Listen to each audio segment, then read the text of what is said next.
तुम्हाला गावात जमलं नाही ना, शहरला राहायचं करमलं का गावात? नाही ना.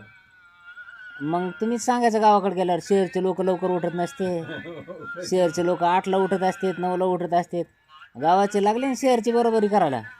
पुन्हा 4-2 वर्षांनी तुम्हीच गावाकडे गेले म्हणले नाही नाही शहरचे लोक रस्त्यानं पाठच पळत असतात.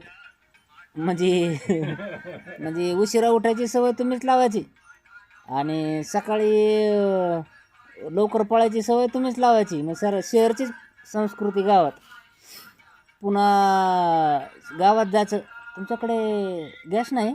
तुमच्याकडं शेगडी नाही? आमच्याकडे शेगडी आहे, गॅस आहे. ते गावातल्या लोकांनी चुला बंद केला आहे. आता पुन्हा शहरच्या तुम्हीच यायचं गावाकडं आणि तुम्हीच म्हणायचं नाही नाही चुलीवरचं जेवण पाहिजे. हां खरं आहे का खोटं? खरं खोटं आहे? आता घरी चुलत